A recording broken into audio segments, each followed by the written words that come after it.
Welcome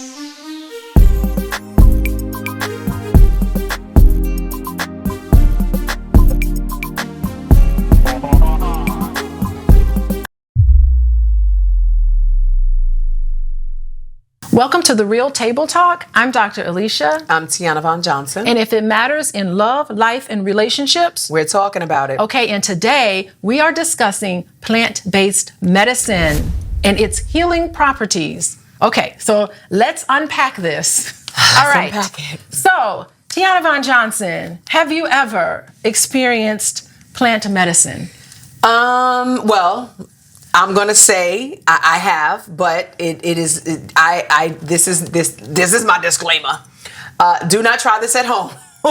Yeah. I am a PhD student in psychology, and some of the things that we have been learning about is all about psychedelics. I'm learning so much. I do not claim to be an expert. I'm going to be yielding to you a lot and really understanding what you have to bring to this conversation. But I have. Mine came from a place of pain and brokenness. I have tried psilocybin, and I'm going to get into all of that. But to answer your question, yes, I understand that it's not something that is legal yet. Although there's a lot of boards. I know in even New Jersey, they have a board that is pretty much formed to help legalize it. So I'll just say that we're talking about something that is not necessarily legal yet, but do not try this at home. Go to your doctors, go to your experts before you do anything. That we are just talking. This is open conversation here at the Real Table Talk. Yeah, we're not going to be supporting use of illegal substances. However, there has been some promising research on the effects of plant-based medicine in healing trauma, particularly with combat veterans, individuals with PTSD. There are a group of therapists, social workers, and healers who have been researching the effects of plant-based medicine and has done worlds of a difference in people who are captivating and storing trauma in their nervous system, in their mind, and their body, and how plant-based medicine experiences can help them kind of release all of that. Now, so with that disclaimer aside, I'm not advocating for illegal substances. However, as a therapist, particularly as a trauma therapist, I am all day long absorbing, how could I not, absorbing some of the trauma from my clients. Sure. So built into my self-care plan is to a couple of times a year, I do work with a tribe of individuals. They will be nameless, but I do take out time in my life where I am in complete meditation. I go on a fast, and no children. I'm not a wife. I'm not a mother. I'm not even a therapist at this moment. I'm just me. And I show up and I sit at Native American tribal ceremonies with a experienced shaman. And he takes us through, he and the other shamans take us through a journey of plant-based medicine, particularly ayahuasca. I will have to say I am thrilled that there have been a lot of individuals like Will and Jada Pinkett. There have been, what are you talking about? Who else recently? Charlemagne the God, shout out to him, who has been speaking openly about the effects of ayahuasca and plant-based medicine in discovering yourself and your true purpose. I think what plant-based medicine has done for me in the ceremony, first of all, it helps to release all of the trauma that I have absorbed. I did not know that I had this. So when I come into the ceremony and when I leave, I feel lighter. I feel more centered, and I feel like I can come back to my life, and I really feel like I'm a vessel for a higher power. And there have been a lot of revelations. I can talk about some of those things, but there have been a lot of revelations that I have come to learn in these experiences. And it just makes me better when I come back.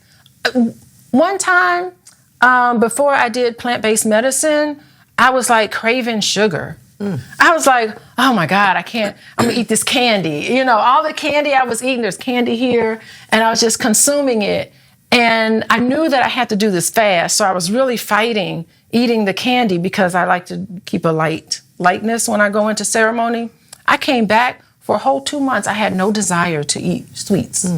You know, there's this lightness that I feel, and it makes me be a better therapist. So that, incorporating this into your ritual that you do every single day I have a ritual for self-care. Like last night, I went and took a long bath. I lit my candles. I centered myself, and I try to meditate because I try to be in a position where I can show up for the people that matters to me in a way that's healthy. I don't want to, you know, unbeknownst to myself, I don't want to inflict pain on the other person. Yeah. So I want to make sure that I'm showing up whole. You know, I'm going to bring something controversial to the table, and that is when some people hear the word ritual, or they hear tribes, or even meditation. Yeah. There is this stigma that is demonic, or that is witchcraft, that is this, that is that. And so I just want to bring something to the table that even is bothering me as someone who has followed Christian beliefs in my life.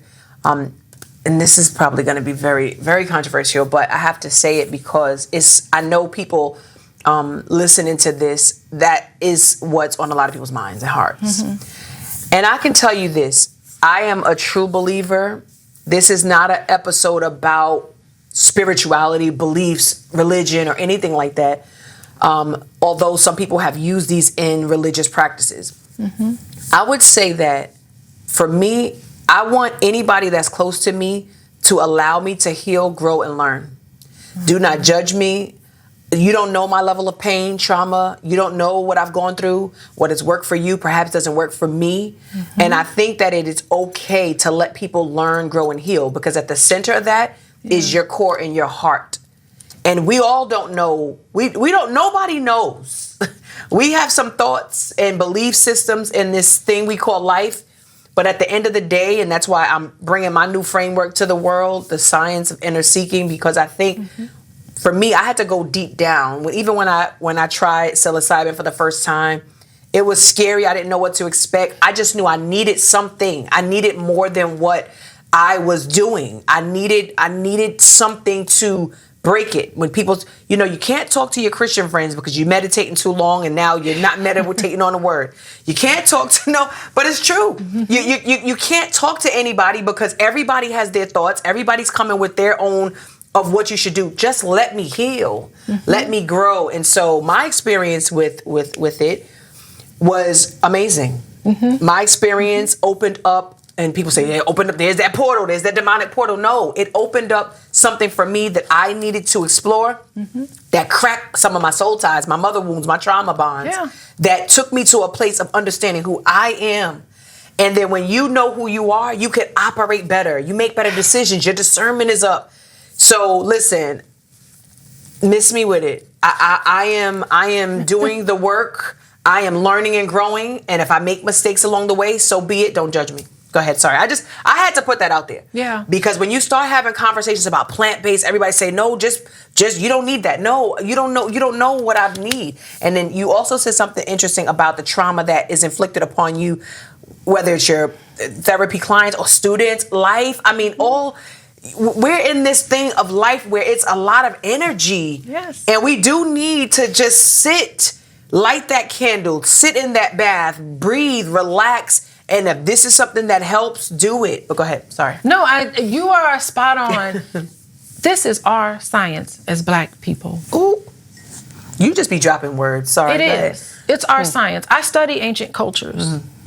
This is the music that is played in this particular ceremony is tens of thousands of years old. Those songs are only sung in ceremony with permission from the head shaman. You can't just sing these songs willy-nilly. It has to be done in a certain type of environment where you are bringing in positivity. And bringing in healing. These are healing songs from Native American tribes not even Native American tribe, in the Amazon rainforest. It is a science. It's our science.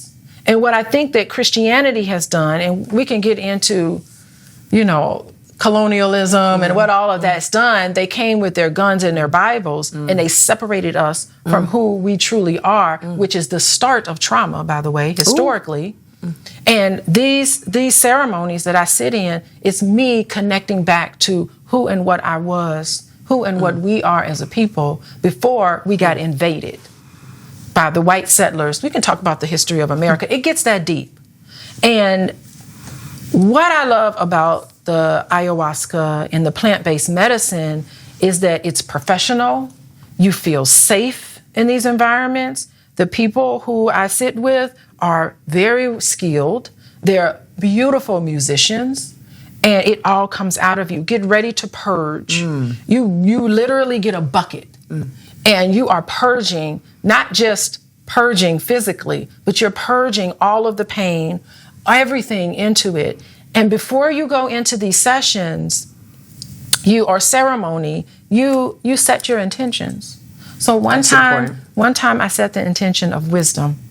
I said, I want to bring more wisdom into my practice. I want to bring more wisdom into all of my experiences with everybody. That was my intention.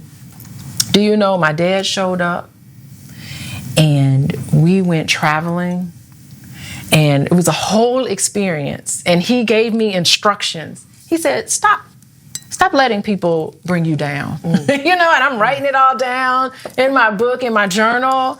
And at the end of the whole experience, he became like this, he just became like a tornado, a whirlwind. And he whirled, and I absorbed him into me, his wisdom. I mean, it's deep. That was, and I went on from that experience on, knowing that I carried my father's wisdom with me. I mean, he was a very smart man, very brilliant. He was very well known. Dr. Taylor was very well known down in Tuskegee. He was a college professor at Tuskegee University for over 35 years. But that was an experience that I had that healed me. Right. Because my relationship with my dad wasn't always beautiful. I mean, he was always there for me when I needed him in a lot of different ways, but it wasn't perfect. So, I mean, that type of experience that I carry with me, I call on that. When I'm here doing this podcast, I call on the wisdom. Speak through me of what people need to hear. And so it's a very spiritual place for me. It helps me heal all of the things that happened to me that made me sad, that I haven't quite processed. You'd be surprised. You think that you're totally healed, and then something comes up, and you're just like, wow. And what is beautiful about ayahuasca is that it's a feminine energy, and you can set your intention, but it shows you what you need in that moment. And actually, literally write that stuff down. It may not make sense to you in the moment, but you write it down, you sit and you reflect on it, and you start seeing it showing up in your life. So all of us have our own spiritual path. All of us are living, doing the best that we can in our experiences. And why not? I'm not saying that I want you to participate in something that's illegal, but I'm saying open your mind to indigenous practices, because I do think that indigenous populations, they got it right. And also, marijuana, right? I've never smoked weed a day in my life, but at one point it was illegal, and then now we're here now, right? And people are using it for all kinds of depression and all kinds of things. You have something to say about that? You have some experience with that? You smoke weed? I've what can I say? I can say that I have experimented with all sorts of things. Yeah. Okay. Why not? I've experienced with it. Personally, I can't do drugs and alcohol because I'm too busy. It's like my life was too busy. It was so funny. It was just like, dang, when I was in college, I couldn't do drugs and alcohol because I was so busy studying. And then when I graduated, I couldn't do drugs and alcohol because I was so busy going to work. I'm too ambitious to be a drug addict.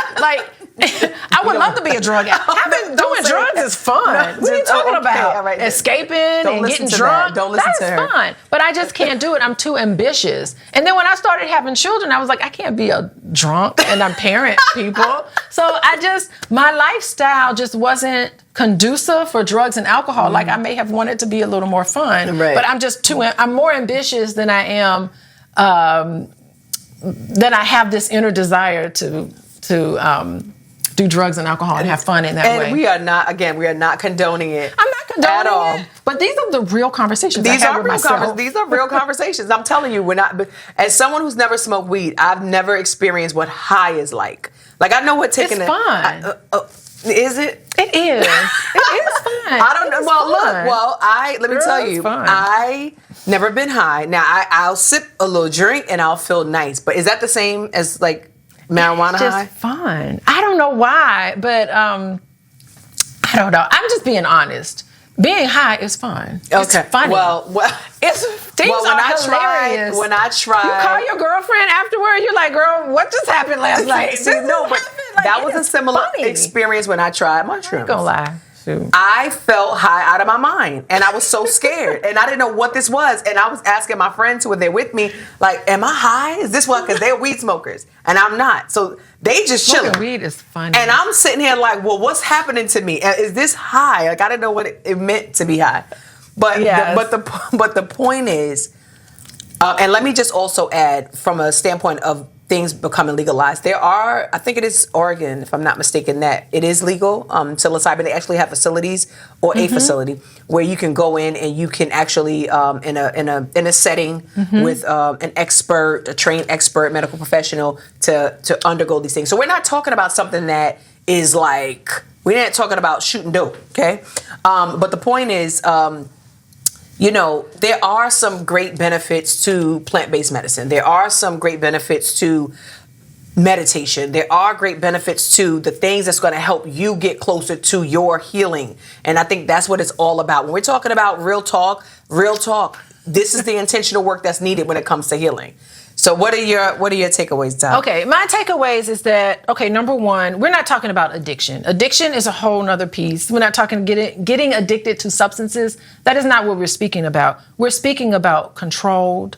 We're speaking about professionals. Even in the state of California, there's some amendments and some initiatives that are sponsored by elected officials that will bring it up for vote about plant-based medicines. We're talking about every one of us just thinking of alternative ways other than talk therapy to deal with some of the pain that's stored inside of us. There's plant medicine techniques that is our science as Black people, that why not embrace it and use it and try it? If it don't work for you, then it don't work for you. But each one of us needs to have a plan in place of how we can deal about the stress of just living in this world nowadays. We need to come up with a plan because it's hard. Every single day you wake up, you step outside your house, no telling what's going to happen. Inside your house, there's all these unexpected things that can happen to us, and we need to be able to navigate that.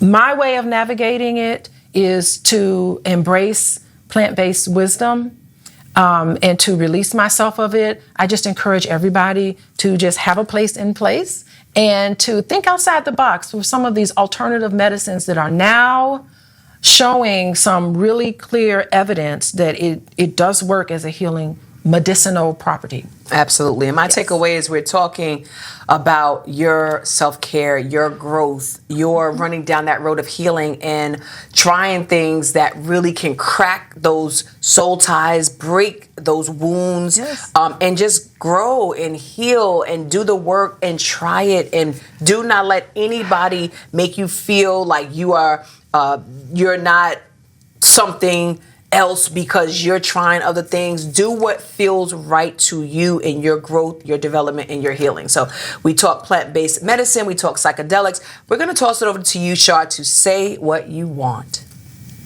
This portion of the Real Table Talk is sponsored by Healing with Dr. Alicia. And remember, if it matters in love, life, and relationships, we are talking about it. See you next time. Bye-bye. Let me go get me some mushrooms right now.